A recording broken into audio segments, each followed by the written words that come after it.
In today's video, we are going to be diving into this upcoming pattern. We already have this storm getting underway as we see feature 1 down here at the bottom of your screen already starting out, so things are getting going. We have a big Christmas blizzard on the way for many folks around the nation that will be falling days before Christmas and lasting all the way into Christmas. And then we have a massive polar vortex event that is on the way that is going to lead towards record-breaking cold temperatures. Coldest Christmas in 40 years. Certainly going to be a frigid one. So we're going to have all that information within this video. Let's dive into the current conditions, though, first things first. And we do have these snow showers going on for the Northwest. And out here, we'll take a look at the model guidance in a minute, but we're going to see things really picking up here in the northwest corner of the United States, as that's where our main portion of our storm is going to come from, actually. As we take a look at the central United States, we can see some snowfall actually happening across portions of the plains, and then rainfall here on our more southern end of things for Kansas, Missouri, Arkansas, Oklahoma. And then we have all of this moisture, as we can see, just shoving its way up here. And this is what's eventually going to meet up with our big low that's going to come from the northwest. And it's all going to combine and just create a massive Christmas blizzard, really, for a lot of the eastern and central United States. As we work our way up towards the northeast, we do see there is still some snow showers and lake effect snowfall taking place here for a lot of the northeastern corner of the nation.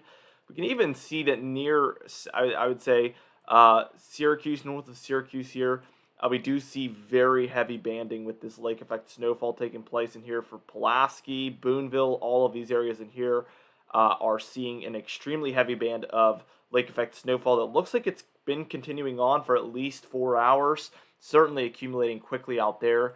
Let's go ahead and just move on and talk about that model guidance, because there is so much exciting stuff to go over and impactful stuff in general to go over in just a moment. All right, now here we are taking a look at our upcoming storminess here according to our European model. We're going to take a look at this, the total snowfall, then we'll move on to our GFS or American model and do the same exact thing, so the storminess and then the total snowfall over there. And then we'll take a look at those temperature anomalies where we'll see that polar vortex move in. Now, I want to mention one thing. If you guys subscribe and hit the bell icon for daily notifications, we do upload every day, and I really think this is going to do a lot of unfolding over the coming days. So you're going to want to really tune in daily as we get new information every single morning.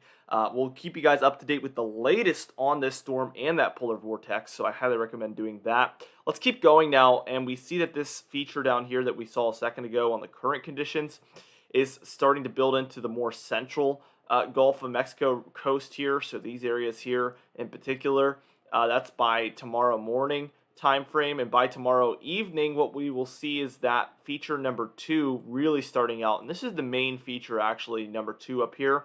Feature number 1 is actually over the southeast primarily now, as you can see, bringing thunderstorms and in general a lot of rainfall with it. And I've also been looking, and it looks like it's going to be very windy with this feature as well, so we need to watch for all of these things in the upcoming pattern over the coming days.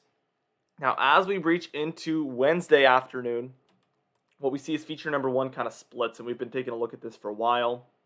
Most of it goes out to sea, and then we see plenty of it trying to move up the coast here.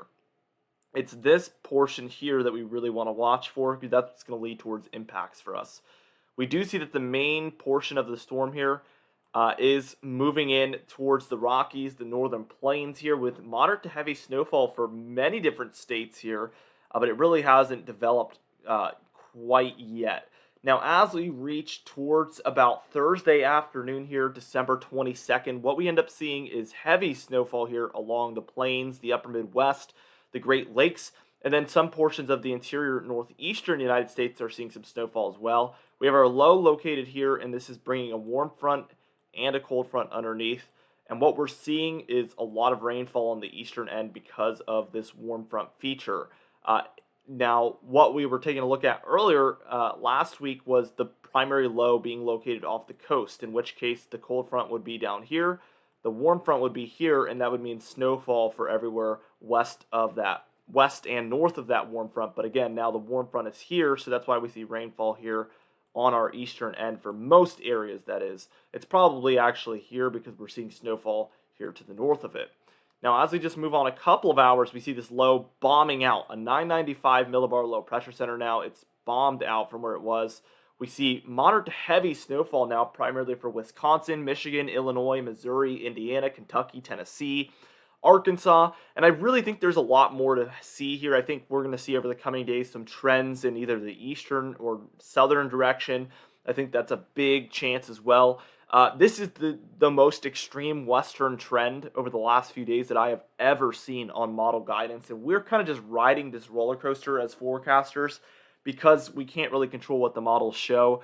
So we really just have to roll with what we have here. And the amount of distance this storm has trended west is, again, beyond anything I've really seen in this short of a time period. It's really just wild to see.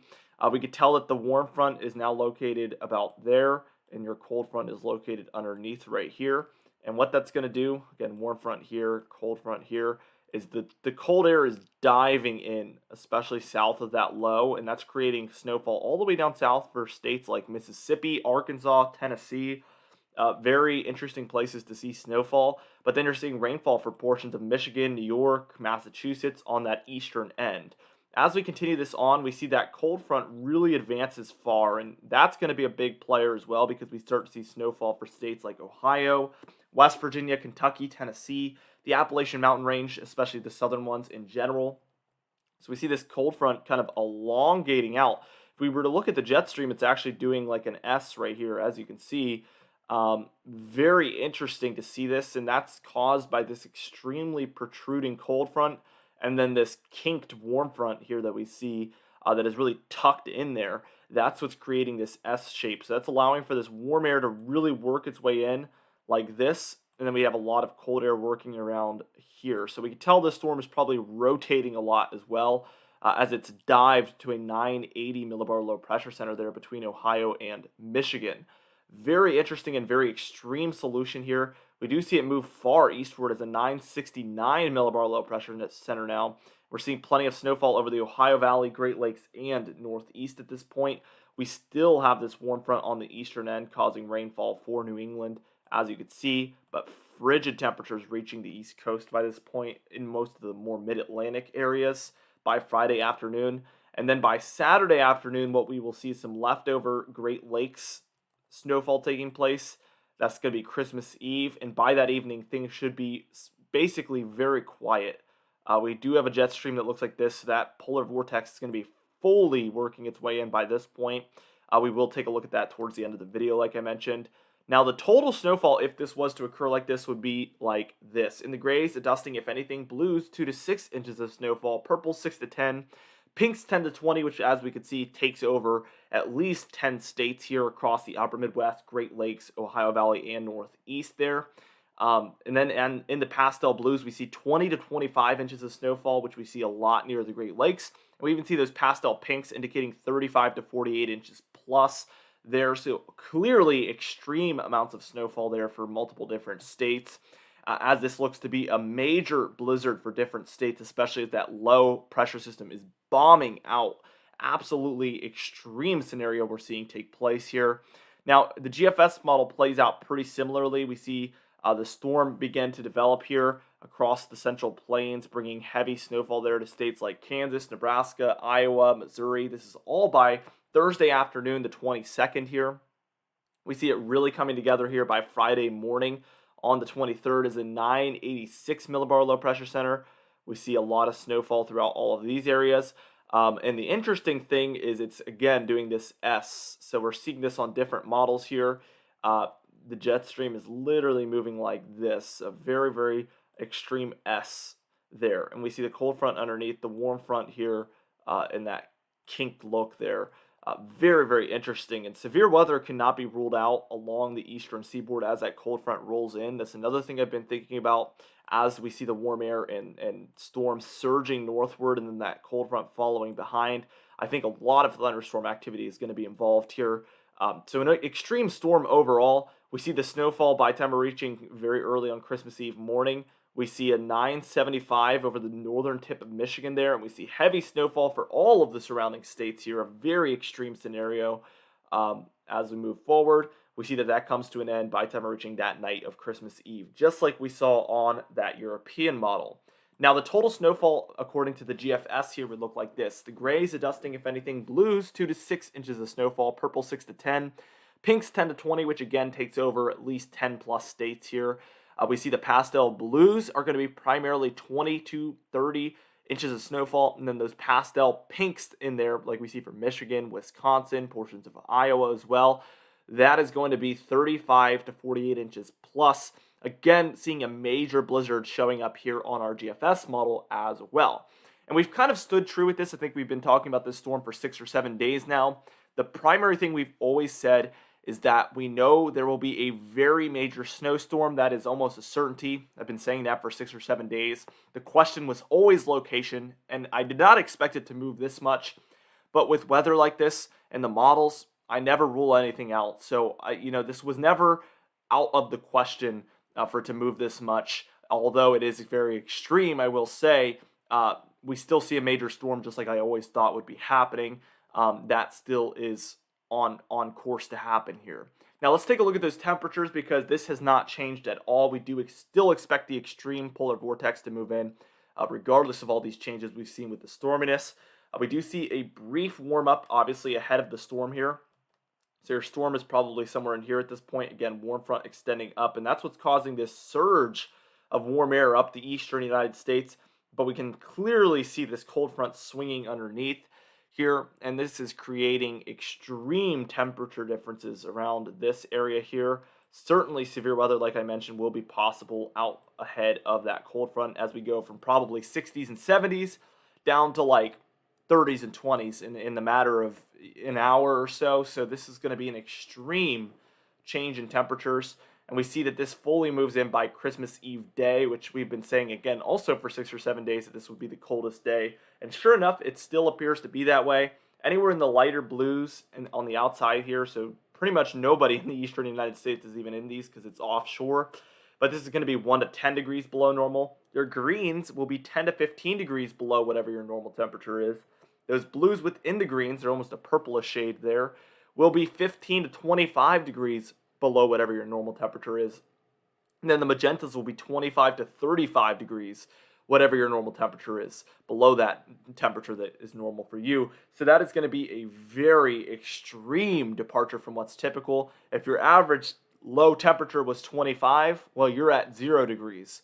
Or perhaps even as low as 10 below, and that's if your average low is 25 degrees. Some areas in here receive lower average lows, so definitely an extreme cool down that we're expecting here.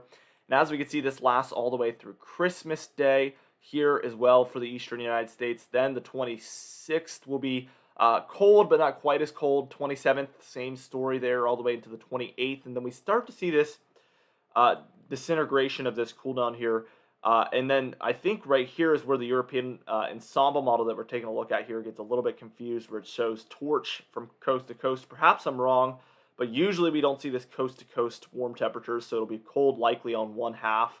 I think it's probably confused about what direction that's going to be in. In the long range, though, it does have that cold returning to the south central and western United States, with mostly warm here across a lot of the east. Now, if that will occur or not for early January, only time we'll be able to tell. I'll be making future videos on that as well. So be sure to subscribe as we talk about those things in the upcoming future. And also, we'll be talking about this major blizzard, Christmas blizzard, and polar vortex over the coming days. So be sure to subscribe to get all those videos. Again, hit that bell icon for daily notifications as well so you don't miss one. Also, like the video if you did enjoy it. Leave a comment down below with your thoughts, and I will see you guys in the next video.